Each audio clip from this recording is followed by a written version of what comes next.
بل ځای هغه بل ځای ته به وړه. نو رسول صلی الله علیه وسلم بیا یوه لښته راواغسته شنه او هغه یې په منځ دوه ټوکرې کړه او هغه یې په دې دواړو قبرونو باندې نهالې کړې. بیا وی لعله یخفف عنهما ما لم ییبسا، د دې د وچېدو پورې به د دوی د عذاب لږ کم شي. بعض خلک وایي رسول صلی دا کار کړی موږ هم ګلونه رشینه وړو. نو ګوره امام خطابي رحمه الله وایي څوک چې په قبرونو باندې دا شنه بوټي نهالوي وي ځکه چې دا حدیث راغلی دی او بیا دا وایي چې دا شین بوټی څو پورې شین نو دی صحیح دی تسبیح بیانوي نو په دوی باندې عذاب نه وي. دا خبره کمزورې ده. رسول صلی الله خدا نه دی ویلي چې دا بوټی شین دی تسبیح بیانوي. رسول صلی الله خو وایي چې دا شین دی نو زه د وچېدو پورې به الله د عذاب لرې کړي. رسول الله د دعا وغوښته خو رسول خدا خبره نه کړي چې بوټی شین د عذاب کموي.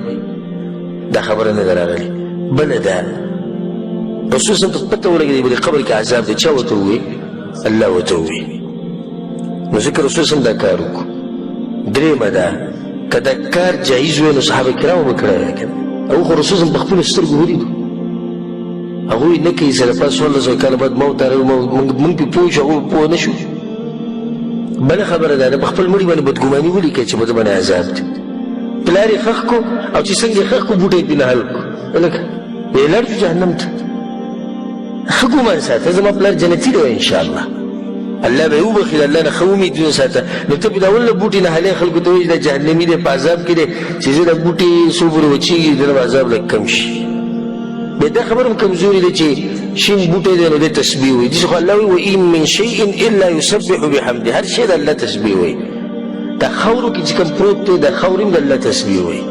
دا ځمکه هم د الله تسبیح دا ونې هم وایي دا ګټې دا اوبه دا هر څه د الله تسبیح وایي. نو بیا په کار چې بلکل بې عذاب دی. نو دا عمل دا غیر مشروع عمل دی. په قبرونو باندې بوټي ایښوده په قبرونو باندې شنې لښتې نهلول په قبرونو باندې